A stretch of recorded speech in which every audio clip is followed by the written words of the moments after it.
Kentucky needed a backup five that brought the juice, and they found one in Washington's Franck Kepnang.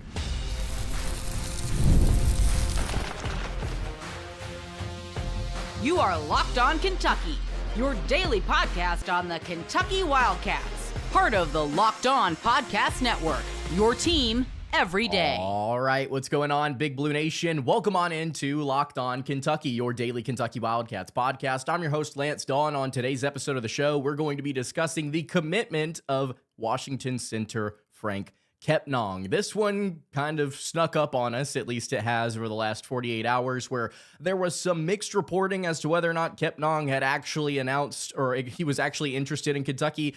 Some people said he was, some people said he wasn't, and then here we are on Saturday. He has already signed with the Wildcats. We'll break it all down here for you on today's show because I think it is the perfect ad for the Cats at their backup center position. Thank you guys so much for making Locked On Kentucky your first listen every single day. Want to remind everyone out there that we are free and available on all platforms. Subscribe wherever you are tuned in. It would be greatly appreciated if you did so. If you're watching here live on YouTube, would love it if you went ahead, like the video, subscribe. Thank you so much for watching. Okay, as Captain Crash has already said, this one came out of nowhere. This one just came completely out of nowhere for the Wildcats. Over the last day or so, there was some reporting, notably by Big Blue Dylan, that on Twitter, that Kentucky might be interested in Kepnang. And then there was some other reporting from specifically KSR that Kentucky was not involved. Come to find out, Kepnang had already agreed to commit to Kentucky. And here we are now on Saturday with a commitment. The people that were reporting that Kentucky was involved just simply did not want to overshadow his ability to announce the commitment. Based on what I understand from both parties, it's understandable how they both came to their own conclusions given the information that they received. So I'm not knocking anybody here. I'm not trying to trash on anybody and their sources or how they do their job. I'm just here to celebrate the fact that Kentucky got exactly what they were looking for in their backup five. Marino, I would say, is probably not the most athletic, explosive five. As I've continued to say, he is a high floor kind of variance control player that can be efficient around the rim, that can play make, that is versatile in a lot of different ways, but really doesn't give you like a super, super high ceiling. At least he didn't during his freshman year. And we'll see what he does during the offseason to develop and try and build on that freshman year. With somebody like Kepnang, who will be the backup to him, you see explosiveness, athleticism, high motor, experience, and emotional leadership. Kentucky didn't have a Kerr Kriisa on their team last year. Franck Kepnang will be the Kerr Kriisa of this year's team. At 6'11", 255 pounds. For lack of a better term, go and watch the highlights. This is a grown man. And of course he's a grown man because he is entering his 7th season of college basketball. That is right. His 7th year. He's going to have to get a waiver or two, but it seems like, according to all reports, that is more than likely going to happen, and it's going to be pretty easy to get that. But he has experience. He is an incredible shot blocker. He is a ferocious rim protector. He's a great rebounder. And when you look at the advanced analytics, they love him even more. Last season as a backup player at Washington, who only played 22 minutes a game. 89th percentile in BPR, according to Evan Mia. That's B+, bordering on A- there in terms of overall player grade. 98th percentile in defense, not 89th percentile in court impact, 97th percentile in rebounding. And when you look specifically at what you want your bigs to do, so blocks, rebounding, offensive rebounds, defensive court impact, and ability to score at the rim, He is 83rd percentile or higher in all of those categories. He's 92nd percentile or higher in 4 of those categories. 99th percentile in blocks, 97th in rebounding, 95th in offensive rebounds, 92nd in defensive rebounds. He is a very, very good player for his position and his role. I don't know how much Kentucky paid for him. I know they've got money to spend. I don't know how much they paid for him, but this is exactly what the doctor ordered here. You needed some muscle. You needed some experience, you needed some explosiveness, you needed some oomph, and you needed somebody who could emotionally light the fire for you. This guy can do all of that. Now, I will say, his touch around the rim is probably not the best because he only shot 51.5% last season as a big, and he wasn't taking any threes. 51.5%, and when you go and look at his shot chart, he shot 58.5% at the rim on 52, and only 52% of those shots were assisted. So that means he's going to work in the post, or at least it was a lot. For Washington, you go and watch his highlight film, it'll reflect a lot of that. They would throw the ball into him and just let him work. I wouldn't say his touch is phenomenal, but I will also say it's great to now have another post presence on the team outside of Marino. And it's also good, I think, for Kepnang, because we can make his advanced analytics look even better because he's not going to have to score on his own in isolation half the time at the rim. He's going to be fed pretty effectively by Wilkins and Diallo in this Mark Pope system. So I think he's going to be the recipient of a lot of different really easy lobs and play finishing opportunities instead of having to create those looks for himself. When you look at just the raw counting stats in 22 minutes a game, 6.2 points, 6.3 rebounds, 2.1 blocks, which was second in the Big Ten last season, 0.6 steals, shot almost 69% from the charity stripe, nice, and 51.5% from the floor. Again, I don't know how else you can say it. This is exactly what you need. And so now your attention does turn to, if you're Mark Pope and this staff, can we convince Milan Momcilovic to come back? Can we convince him to get out of the draft and come back to college and come to us for the right amount of money?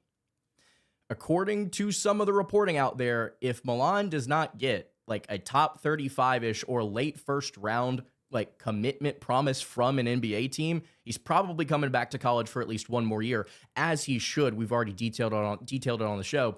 It's the responsible thing to do financially. It's the right financial decision to come back, make a few more million before you risk maybe not making anything at all over the next 2 years in the NBA, depending on how long his career is. This is rounding out the roster in the right way. The tape says a lot. The advanced analytics say a lot. There are things to work on, sure, but we're not trying to add a starting 5 here. We're trying to add a backup.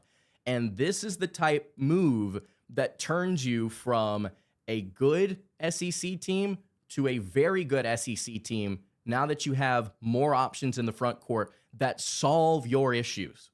This isn't like we just have to hope he pans out. He's a 7th-year kid. We know who he is. He is a very aggressive, high-motor, high-energy guy who's going to try and swat as many shots as possible. Go watch the highlight tape. You're going to love this kid. You're going to love how hard he plays. We'll continue to break this one down here on the show. Appreciate you guys tuning in. Before we do it, though, I'll tell you guys about our friends over at Rougiet.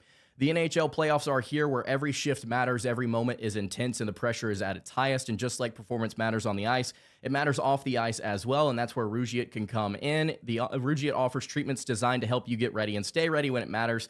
Their top option, Rougiet Ready, combines clinically proven ingredients into a simple mint that dissolves under your tongue. It works fast, often about 15 minutes, and can last up to 36 hours. You can head to Rougiet.com/LockedOnNHL and get 15% off your ED treatment. That's RUGIET.com/LockedOnNHL for 15% off. That is Rougiet Performance Medicine for Men.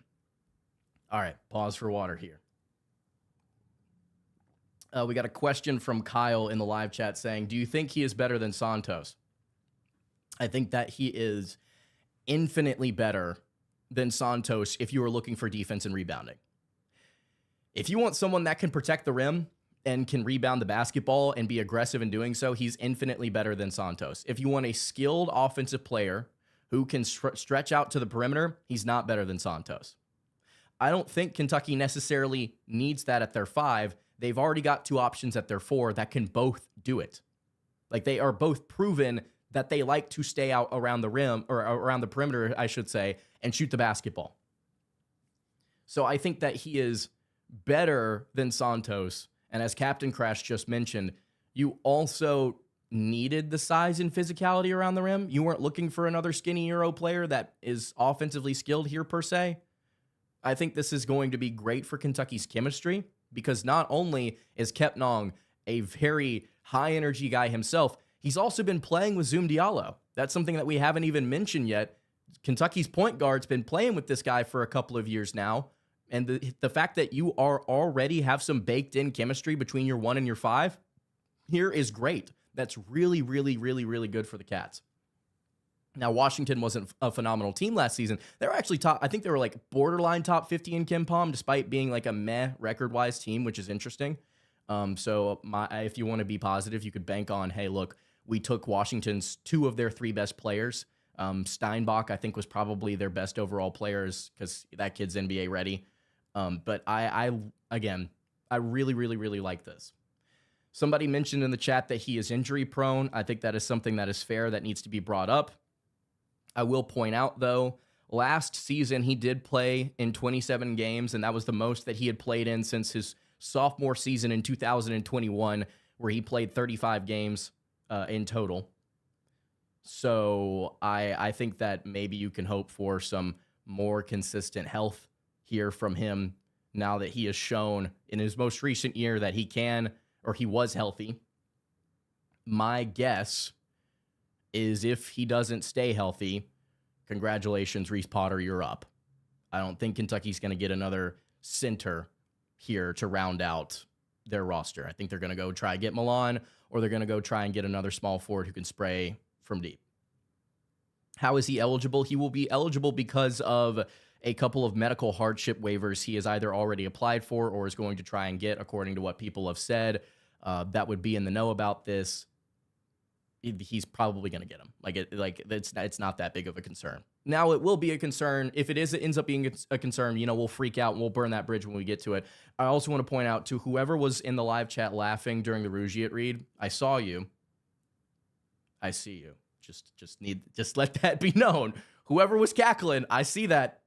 15% off code Locked On NHL, by the way. Just assuming he gets the waiver. Yeah. Do we expect Marino's minutes to go way up? Maybe Kepnang averages 10 to 12 minutes a game. That's with the way that Mark Pope is talking about it, like how seriously he's taking Marino's development and his expectation for his sophomore year. With the way that Pope's been talking about it, I think that's on the table. I don't think that Kepnang will be restricted to 10 minutes a game, but maybe 15, 16, and Marino's going to get more. I don't know how many minutes per game Marino played last year. I can pull that up for you real quick. He played 22.6. Yeah, maybe you could get him up to 25, 26 minutes a game. I don't know. And that cuts Kepnang down. But with the way that Pope is talking about his development and saying he's going to be the best center in college ball, okay, I'd like to see the minutes reflect that. But Kepnang also provides you such great value as a shot blocker and rim protector. You may want to play Kepnang a lot in the SEC or the SEC slate because he's going to be that valuable. He's going to be physical. He's also going to be somebody that you can throw out there to foul the snot out of some of these other bigs. And if Kentucky can get a little bit of home cooking officiating to finally go their way, maybe some of those blocks that are actually fouls don't get called as fouls as we have seen them to be through SEC officiating over the last couple of years. Just doesn't really seem like SEC crews are that interested in calling a lot of stuff around the basket that they'll just let go, because we don't officiate by the book here. We officiate based off vibes, and based on Franck Kepnang's vibes. If he's high energy enough, maybe they'll let him get away with it. It's the same thing with the Oklahoma City Thunder right now. It's the same thing. Something that some of you are also, I think a couple of you are also talking about in the live chat is talking about Malachi Marino and about how he's in the draft. If Malachi does stay, you're going to obviously have to have somebody to pair with Kepnang.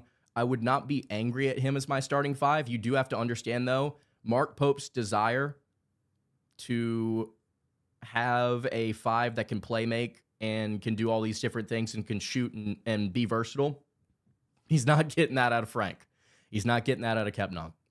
This guy, I think, was in like the 3rd percentile or something like that in playmaking on Evan Mia, and he averaged 0.2 assists per game last year. He's not spreading the ball around. He's working in the post, or he's playing as a lob threat. He's playing in the dunker spot.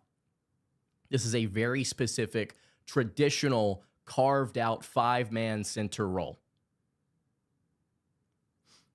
Doug Shows has been mentioned in the live chat. All due respect to you, Matt. Yeah, as Kyle literally just said, I was about to say, we don't speak that name around here. Unless it is in season. Unless it is in season and we can all put on our officiating t-shirts. Yeah, no Doug Shouts talking the offseason. All due respect, Matt. That guy is a detriment to all of our mental health. I hope we don't struggle with spacing again, says Great Kentucky, and I'm just afraid that the big changes we make are not going to handle the big changes Tennessee and Louisville have made. Even Tennessee took Juke Harris. Juke Harris, very good player. Tennessee offensively should be great. I'll be really curious to see if Rick Barnes can make that work. Because while I do like their talent, I don't know if it's a great fit for what Rick Barnes likes to do. And then also, when it comes to Louisville, yeah, they've got some really good pieces. Is it what Pat Kelsey can make fit? I think they're going to have a really, really, really good front court. Somebody like Kepnang actually, I think, helps Kentucky here. It's another really physical, high-motor, athletic center that I think is a little bit bigger than Flory. Both these guys are really good defensively. I think that's a great kind of counterpoint to where, okay, if we can't get to the rim, neither can you. And this game's also going to be in Rupp. I just ate. I don't want to see hear anything about him. That's fair. And as Dougie Hudson says, and I want to transition to this here real quickly as we, I guess, kind of wrap up. Obviously, we'll get to more questions if you guys have them. We have 2 spots left, says Dougie Hudson. Pope can get another stretch 4 or 5 and get Milan in a final spot. I think it would be really nice if Kentucky did go and add a Yelovich-type player, I guess I should say. I think that would be nice. But the more pressing matter to me, and I agree with you, is Milan. I think that, yes, one Zoom call is great. Getting your foot in the door and having a conversation and coming out of that and it not being like he's not interested. That's good. You need to continue to press. You need to continue to be in constant contact with his agent, with him, letting him know how badly we want him, how badly we need him, what he does for this team, the money we can give him. There's a lot of money we can throw at this kid right now. This would be, I wouldn't say it would solve all of Kentucky's issues. But if you're looking at a rotation, that includes Zoom Diallo, Mason Williams, Alex Wilkins, Jerome Morton, Braden Hawthorne, Cam Williams, Trent Noah, Milan Momcilovic, Usman Njai, Justin McBride, Malachi Marino, and Franck Kepnang. If you're looking at a team that looks like that, I'm a lot more comfortable heading into this offseason knowing that we got a star. We've boosted our front court. Our back court has 2 of the best creators in all of college ball from a season ago that can both score individually. Like, we've got the pieces. And we've got Braden Hawthorne, who we still don't know if he's going to be a star or not. Very, very, very, very, very, very, very high ceiling on Hawthorne. It's like there's a lot that you could be excited about without sunshine pumping. Like, you could be realistic and look at that and say, that's a really, really good team. That's a team that can win the SEC. It's just a matter of whether or not we can stay healthy, knock on wood, and whether or not you can make it work if you can get the chemistry together. Because last year's team, chemistry-wise, just didn't really gel that well. A lot of money spent on kids that didn't work. I don't know if anybody has brought it up. I want to go ahead and get out in front of this. You may say, Lance, why are you not talking about the GM question that Pope answered, which wasn't really an answer. It was basically him saying, like, this is kind of the way that we're going to do it. It wasn't like a why didn't you go out and hire a GM? It was like, well, he's like, I love my guys, and I'll just go ahead and tell you, just because he loves his guys and he's got like a little four person team, doesn't help me sleep at night, because they've clearly failed to do their jobs up until this point because they haven't landed anybody. At least they didn't land any of the high school recruits they were going after. They didn't land Stokes. So as far as I'm concerned, the little four-person team is a failure, and he should hire a GM. But we'll dive more into detail with that on Monday. So we're not in a healthy enough state of mind for a GM discussion. I agree. Ronnie says this guy's a beast around the rim, and Kentucky has not had a beast at the 5 in a long time. I'm excited to watch him around the rim. That's also the other thing. When's the last time Kentucky had this explosive of an athlete at their 5 spot? Last year they had Amari, who his whole big thing was that he wouldn't dunk the ball consistently. The year before that, you had Hugo, Ivisic, and Bradshaw. I don't even need to talk about that. The year before that, we had Oscar. Oscar was phenomenal for the 2 years that he was here. He was obviously National Player of the Year, but he wasn't the explosive athlete that Kepnang is. Sarr, maybe you could make an argument. Isaiah Jackson was more of a 4 than anything. In 2020, you had Nick Richards. I think you could take this all the way back to, like, when's the last time Kentucky had somebody that was going to fly over the rim? Like, I don't know. It's been a long time. It's been a really long time. Perfect Dad, you sure about that? Yes, I think this is the perfect player for Kentucky to have gone and gotten for their backup 5 position. They needed muscle, they needed athleticism, they needed motor. And that's exactly what you're getting in Kepnang.